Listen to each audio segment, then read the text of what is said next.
Talking about an upset right here. By far, upset of the year. This is upset of the year and one of the greatest upsets I can think of in NFL history. Let's look at the stats, shall we? Ryan Tannehill, 7 for 14 for only 88 yards. You kidding me? And we look at Derrick Henry for what he did, almost 200 rushing yards. This is just amazing how Tennessee is relying on a running back to get to the AFC Championship game. This is just amazing. This really has been. It's an interesting story about the Tennessee Titans this year, where they're thinking about who's now the QB. Marcus Mariota struggling. What's playing Ryan Tannehill? And all of a sudden, Ryan Tannehill is now getting the Tennessee Titans to the AFC Championship game. And who knows? Maybe, just maybe, the Super Bowl. Maybe. God, that would be hilarious. Think about it.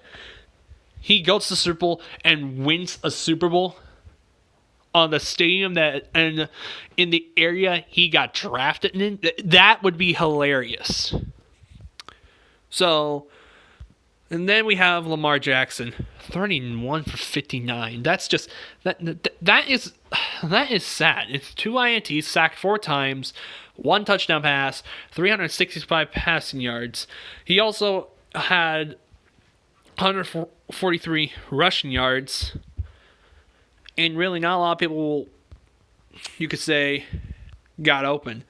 And let's look at the rest of this part. Look at the time of possession. Baltimore had more. In total yards, they outplayed them offensively.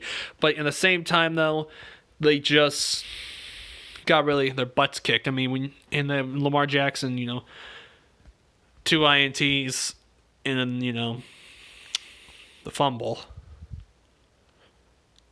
And there was a fumble, but really, this is just...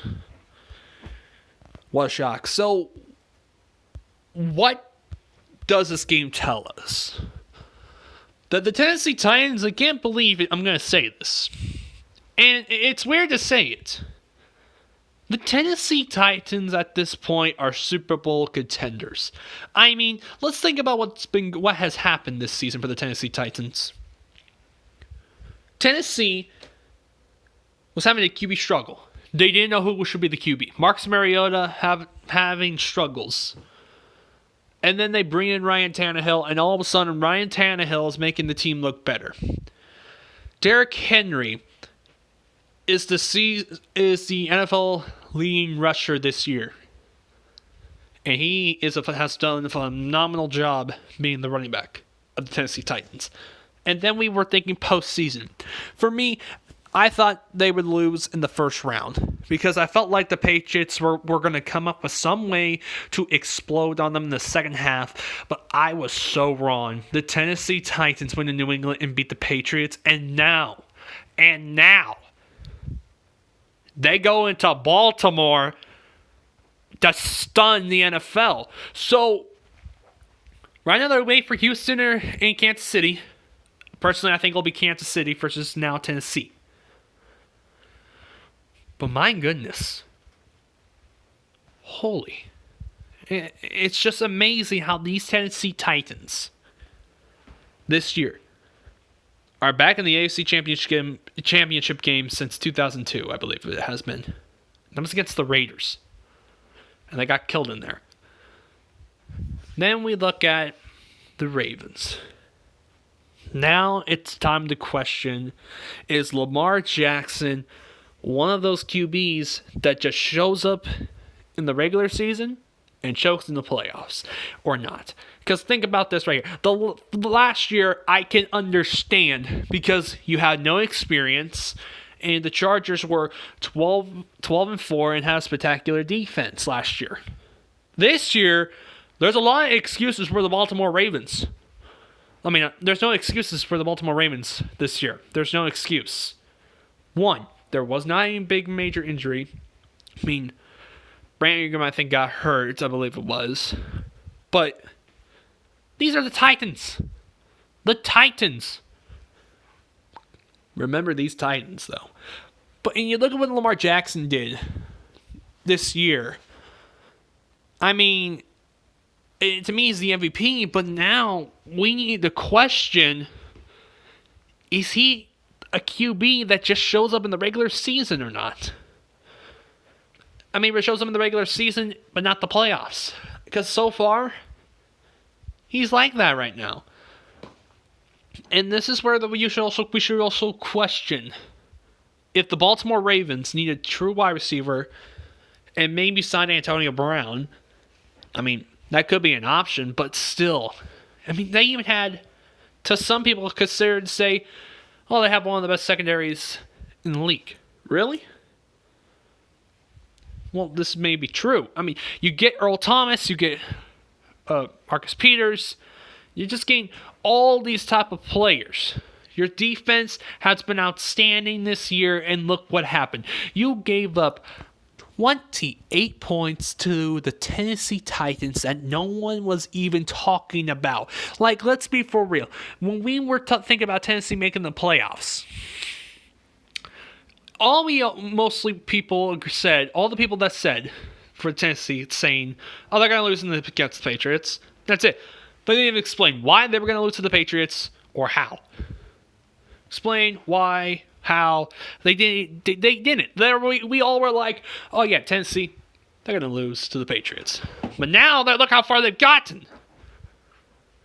No one has been talking about Tennessee. People were talking about teams like the Eagles, the Vikings, the Seahawks, the Bills, the Niners, Ravens, everyone but the Titans.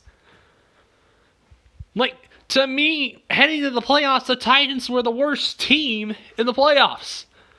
And now they're like making me look like an idiot. But now, at this point as well, like I said before, we have to question Lamar Jackson. The fact that this now has happened, and what has been now 3 straight losses for the Baltimore Ravens in the playoffs. Let's think about this. You once blew a gigantic lead against New England Patriots in their stadium. The game was yours, but you blew it.